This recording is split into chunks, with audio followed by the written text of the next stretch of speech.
Well, if you're like me and you love your seafood, mud crabs are where it's at. We're in the top end of Australia and there's plenty of them here, but there's a few tips on how to catch them. My mate Greeny's the man.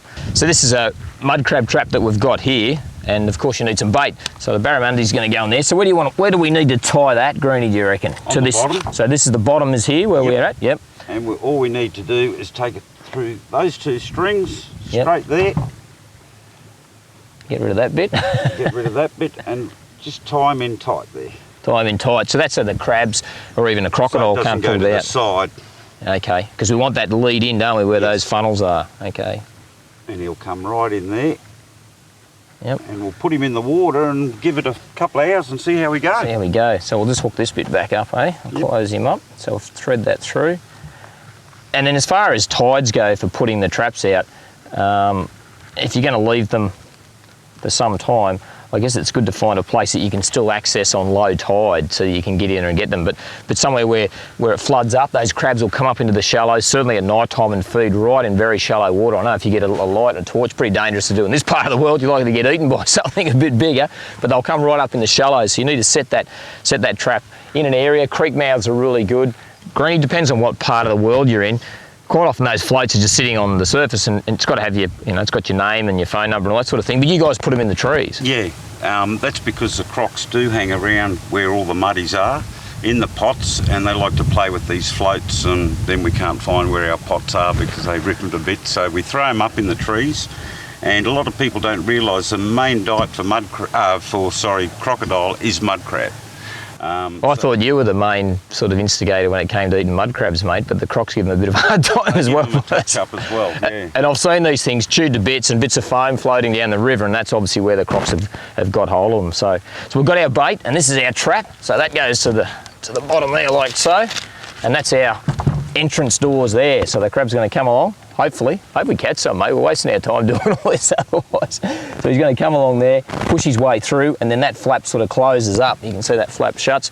So when he's inside, it's very difficult for him to come back out, and you can see that one's closed right together. So they're going to slide in through there, sit in there. We've got our top door open here, and it's pinned shut with this little gadget at the side.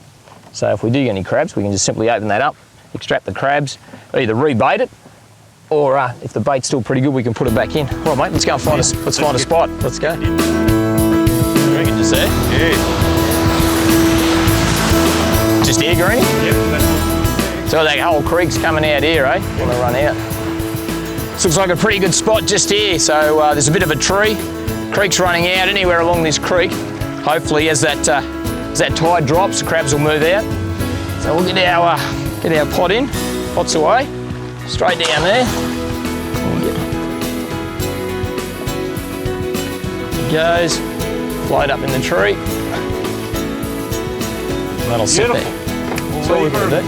Come back for dinner, mate. We might go and have a barra fish, eh? Let's do it. Let's go. That'll do. It's all good. See how we went with the crabs. So these pots have been in here for, I don't know, probably about 5 hours. Pop that back. Doesn't feel very heavy, Greeny. Let's see how we go. It'll be hot spot. There we go. No, I don't think there's any. Oh, yes, there is. Yes. Oh, there we go. Beautiful. Awesome. What do we got? Good work. 1, 2, 3, 4. 4. Mud sensation tonight. So we're opening her up, Greeny. Look at that. You didn't let me down, mate. Oh, he's a nice one. He's actually got a bit of a crack on his head. So what are we going to do? Tip him into this box, you reckon? I mean, yeah, I'll tip him if you like. And oh, check them out. No bait's still good. We'll leave that in there and try and get a few more, eh? Wow. Look at that. There's a couple of nice ones there. So I wonder if they're males or females. We'll have to have a bit of a look-see, eh? And the correct way to grab one of these mud crabs, if you don't want to get injured, is to grab them on these back flippers. Let's see if this bloke will let go of this fella's. There we go. Is to grab them around there like that.